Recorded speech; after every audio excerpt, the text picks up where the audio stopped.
Hi hello নমস্কার নমস্তে নিয়ে আইসি নতুন আরেকটি ব্লগ। কী বার আসলো, কত তারিখ আসলো, কোনোটাই আমার কিছু মন নাই। যাই হোক, আমি আর আমার মা গেছিলাম 10th ইউনিভার্সাল এক্সপো মেলা দেখার লিগা চিলড্রেন পার্কের সামনে। তো 20 টাকা দিয়ে দুইজনের টিকিট কেটে আমি আর মা ঢুকা পড়ছি সোজা মেলার মধ্যে এক্সপ্লোর করার লিগা। তো প্রথমে আমার মা গেছিল একটা রাম ঠাকুর অর্থাৎ গুরুদেবের একটা স্টল আসলো। সেই স্টলে মার কোন গুরুদেবের থেকে দীক্ষা নিছে সেই গুরুদেবের ফটো নেওয়ার লিগা। আর এই আসলে মেলার যে গেছিলাম সেই আমার লুকটা কিরকম লাগছে, একদম সিম্পল রাখছি, একদম সফট একটা গ্লোয়িং মেকআপ করে গেছিলাম। কেমন লাগতেছিল আমার অবশ্যই কিন্তু জানাইবা। তো মা মার গুরুদেবের ফটো কিনতে আসলো আর আমি দেখতেছিলাম। স্টলটা ভীষণ ভালো লাগতেছিল। তো তাইনে জানাইছে নাকি আগামী জানুয়ারি মাসের 30 তারিখ থেকে ফেব্রুয়ারি মাসের 2 তারিখ কিন্তু যারা যারা রাম ঠাকুরের ভক্ত আসো দীক্ষায় দীক্ষিত, ওইখানে কিন্তু চিলড্রেন পার্কে উৎসব হইব, গুরুদেব আইব। তো তোমরা সবাই কিন্তু যারা যারা রাম ঠাকুরের ভক্ত অবশ্যই যাইও। তো আস্তে আস্তে অনেকগুলি স্টল দেখছি, তুর্কিশ সুইট দেখছি, তারপরে স্টেশনারি শপ দেখছি।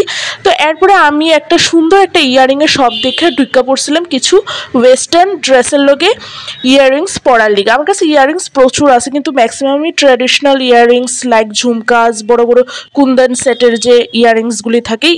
তো ওয়েস্টার্ন ড্রেসের লগে পরার লিগে সেরকম ইয়াররিংস আসলো না দেখে কয়েকটা ইয়াররিংস কিনে নিয়েছি। তো ইয়াররিংসের দোকান অনেকটাই দেখছিলাম, কিন্তু ফার্স্ট আমি যে দোকানটাতে ঢুকা কিনছি এটার মধ্যে সুপার কালেকশন আসলো। স্টলটার নাম কি আসলো এটা ক্লিপ নিতে ভুল লাগেছে। তো এরপরে ধীরে ধীরে ঢুকতে ঢুকতে দেখি অনেক কাশ্মীরি শল, কাশ্মীরি অনেক শাড়ি, তারপরে চান্দিনী শাড়ি, আরও অনেক কিছু জামদানি শাড়িরও অনেক স্টল আসলো। আর এই যে লেডিস একটা স্টল দেখাইলাম, লেডিস কোট, লেডিস ব্লেজার, এখানে খুব দারুণ দারুণ কালেকশন আসলো 200 টাকা দিয়ে, আবার সেলও চলতেছিল নাকি। তারপর বিভিন্ন কিচেনের আইটেমস, তারপরে ফার্নিচার, অনেক কিছু আসলো। তো আমার মা একটা খুবই সুন্দর একটা সালোয়ারের দোকানে গেছিলো, যেখানে একদম ফিক্সড প্রাইস আসলো 1200 টাকা দিয়ে। তারপরে আফগানিস্তানের বিভিন্ন ড্রাই ফ্রুট, পাকিস্তানের বিভিন্ন ড্রাই ফ্রুট সব দেখছি, ভীষণ দাম আসলো, তো কিছুই কিনছি না। তো যাই হোক, এখানে আমার মা দেখতে আসলো কিচেনের কিছু আইটেমস লাইক চপার্স। তারপরে এখানে আয়া দেখলাম যে একজন নাকি ট্যারো কার্ড রিডার বইছিল।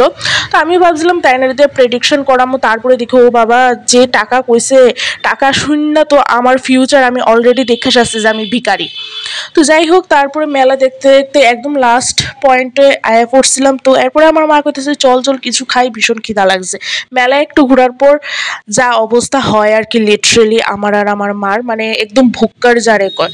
তো আমার মা মানে উল্টা রাস্তা ধরে মেলার থেকে বাইরেই যেতে গেছিলো। এরপর আমি মারে কইতে আসলাম আরে এই দিকতে যাইও না, এই দিকতে গেলে তো পুরো বাইরিয়া যাবে গা, পরে আবার টিকিট কেটে ঢুকতে দেবো। তারপরে আমি আর আমার মা গেছিলাম একটু স্টিম মোমো খাওয়ার লিগা, যেটা অ্যাজ ইউজুয়াল আমার আর আমার মার খুবই ফেভারেট। মানে স্টিম মোমো পাইলে আর অন্য কোনো কিছুর দিকেই আমরা দেখি না।